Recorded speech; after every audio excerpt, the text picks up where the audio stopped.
वाराणसी में पीएम मोदी ने road show किया। बीएलडब्ल्यू से काशी विश्वनाथ मंदिर तक पीएम मोदी ने 14 किलोमीटर लंबा रोड शो किया और जगह जगह बीजेपी नेता और वाराणसी के लोगों ने पीएम मोदी का स्वागत किया है। पीएम मोदी को देखने के लिए हजारों की संख्या में लोग काशी की सड़कों पर नजर आए हैं।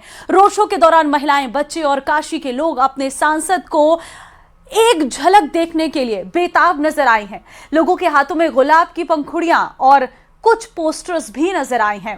काशी के लोग अपने अंदाज में पीएम मोदी का स्वागत करते दिखे। कई जगह कार्यकर्ता झूमते नजर आए हैं। तो हम आपको वो 5 तस्वीरें भी दिखाएंगे जिसमें काशी में प्रधानमंत्री का किस तरह से स्वागत किया गया वो नजर आई है। तो ये देखिए, पहली तस्वीर है शंखनाद की, जहां पर शंखनाद करके पीएम मोदी का स्वागत किया गया है। ढोल दमाऊ की थाप सुनाई दी है, जोर जोर से गूंजती नजर आई है। पीएम मोदी का ये रोड शो ऐतिहासिक रहा। डांस करते हुए कार्यकर्ता झूमते हुए नजर आए हैं। प्रधानमंत्री का स्वागत खासा अलग तरीके से देखने को मिला है। अपने सांसद को अपने बीच पाकर वाराणसी की जनता काफी खुश नजर आई। पीएम मोदी के इस कार्यक्रम को लेकर पहले से ही पूरी तैयारियां की गई थी। काशी विश्वनाथ धाम पहुंचे प्रधानमंत्री नरेंद्र मोदी, जहां पर 108 बटुकों के द्वारा शंखनाद करके पीएम मोदी का स्वागत किया गया।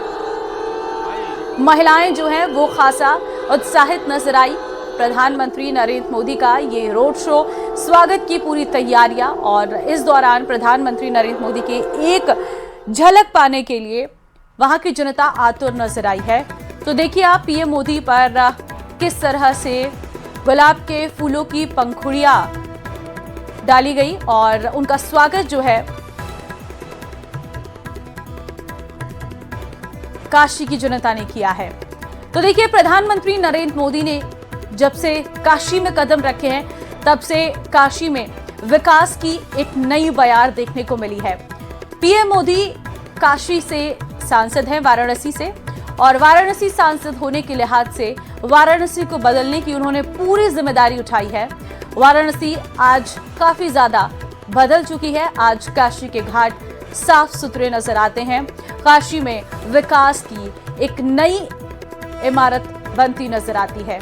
और देखिए, बीजेपी के कार्यकर्ता अपने प्रधानमंत्री को, अपने सांसद को अपने बीच पाकर काफी ज्यादा खुश नजर आए हैं। पीएम मोदी का ये 2 दिवसीय वाराणसी का दौरा जो कई मायनों में खास है। कई बड़ी परियोजनाओं की सौगात यहां से प्रधानमंत्री नरेंद्र मोदी ने काशी वासियों को दी है। हालांकि जब से प्रधानमंत्री नरेंद्र मोदी वाराणसी से सांसद बने हैं तब से लेकर अब तक वाराणसी का एक अलग रूप देखने को मिलता है। विकास वाराणसी में काफी ज्यादा प्रधानमंत्री नरेंद्र मोदी के नेतृत्व में हुआ है। सांसद के तौर पर उन्होंने पूरी जिम्मेदारियां उठाई हैं। अब हम बात कर लेते हैं यूपी के सबसे लंबे एक्सप्रेसवे की, जिसका उद्घाटन आज हुआ है। मेरठ टू प्रयागराज 6 से 7 घंटे में सफर। एक्सप्रेसवे से यूपी में विकास को रफ्तार मिली है। यूपी में विकास का रनवे तैयार हुआ है। गंगा एक्सप्रेसवे की झलक आपको अब हम दिखाने जा रहे हैं। ये जो तस्वीरें आप मेरे पीछे देख रहे हैं, ये गंगा एक्सप्रेसवे की तस्वीरें हैं। और आप देखिए, प्रधानमंत्री नरेंद्र मोदी इस वक्त एक्सप्रेसवे से यूपी में विकास की रफ्तार को हरी झंडी दिखा चुके हैं। और एक्सप्रेसवे से यूपी में विकास की रफ्तार जो है वो अब और तेज हो गई है। एक्सप्रेसवे के किनारे 12 औद्योगिक नोड्स बनाए गए हैं। गंगा एक्सप्रेसवे किन मायनों में खास है उसके बारे में हम आपको ग्राफिक्स के माध्यम से एक जानकारी दे रहे हैं। इससे पहले दिल्ली देहरादून एक्सप्रेसवे और अब गंगा एक्सप्रेसवे की सौगात मोदी योगी की जोड़ी ने यूपी में काफी ज्यादा विकास किया है। खास तौर पर जो एक्सप्रेसवे तैयार किए हैं उसने रफ्तार को और तेज कर दिया है। जहां अब दिल्ली से देहरादून मात्र 2 से 3 घंटे में व्यक्ति पहुंच सकता है, तो वहीं अब प्रयागराज से लेकर मेरठ भी 6 से 7 घंटे में सफर कर सकता है। गंगा एक्सप्रेसवे के बन जाने से काफी ज्यादा सहूलियत होगी। एक्सप्रेसवे की एक झलक भी हम आपको दिखा रहे हैं, किस तरह से इसे डिजाइन किया गया है और आधुनिकता को इसमें पूरी तरह से ध्यान में रखा गया है, और तब जाकर यह एक्सप्रेसवे तैयार हुआ है। एक्सप्रेसवे अपने आप में बहुत ज्यादा खास है। हाईटेक कैमरे इसमें लगाए गए हैं। टोल सिस्टम को पूरी तरह से बदला गया है। और कहीं ना कहीं अगर किसी क्षेत्र में सड़कें बनती हैं, कहते हैं कि गांव का विकास वही देखने को मिलता है जहां पर जिस गांव में सड़कें होती हैं, तो सड़क से विकास बढ़ता है। और ये साबित कर दिखाया है मुख्यमंत्री योगी आदित्यनाथ ने भी और प्रधानमंत्री नरेंद्र मोदी ने भी। तो यहां पर गंगा एक्सप्रेसवे की सौगात अब जनता को दे दी गई है। जनता को अब गंगा एक्सप्रेसवे की सौगात मिलने से अब उनकी रफ्तार में और ज्यादा तेजी देखने को मिलेगी। अब कम समय में लंबी दूरी तय की जा सकती है और इससे विकास के कुछ नए आयाम छूते हुए प्रधानमंत्री नरेंद्र मोदी और सीएम योगी आदित्यनाथ नजर आ रहे हैं।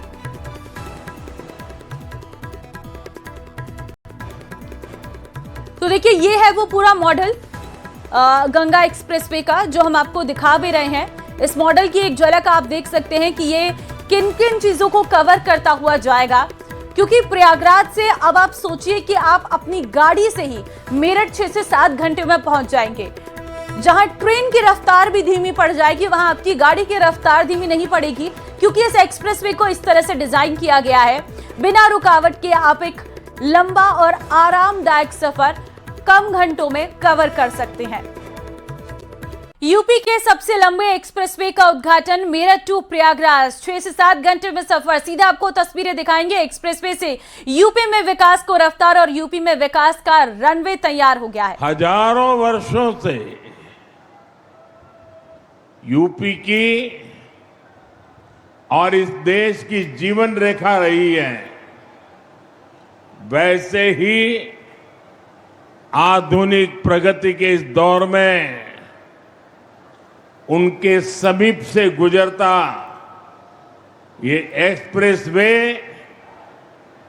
ये यूपी के विकास की नई लाइफलाइन बनेगा। ये भी अद्भुत संयोग है कि पिछले 4-5 दिनों में मैं मां गंगा के सानिध्य में ही रहा हूं। 24 अप्रैल को मैं जब बंगाल में था तो मां गंगा के दर्शन किए थे और फिर कल तो मैं काशी में था। आज सुबह ही फिर बाबा विश्वनाथ, मां अन्नपूर्णा और मां गंगा के दर्शन करने का सौभाग्य मिला और अब मां गंगा के नाम पर बने इस एक्सप्रेसवे के लोकार्पण का अवसर मिला है। मुझे खुशी है कि यूपी सरकार ने इस एक्सप्रेसवे का नाम मां गंगा के नाम पर रखा है। इसमें विकास का हमारा विजन भी झलकता है और हमारी विरासत के भी दर्शन होते हैं। मैं यूपी के करोड़ों लोगों को गंगा एक्सप्रेसवे की बधाई देता हूं।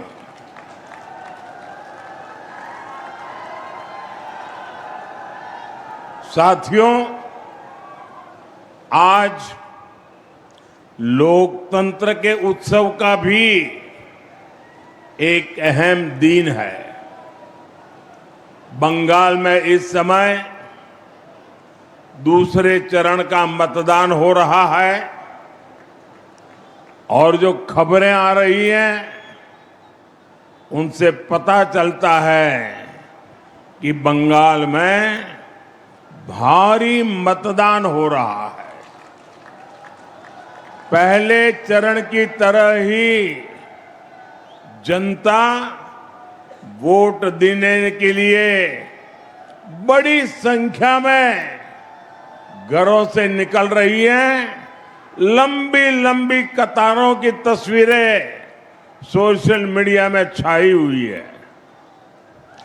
पिछले 6-7 दशक में जो नहीं हुआ, जिसकी कल्पना भी मुश्किल थी, वैसे निर्भीक वातावरण में बंगाल में इस बार वोटिंग हो रहा है। लोग भय मुक्त होकर वोट दे रहे हैं। ये देश के संविधान और देश के मजबूत होते लोकतंत्र का पुण्य प्रतीक है। मैं बंगाल की महान जनता का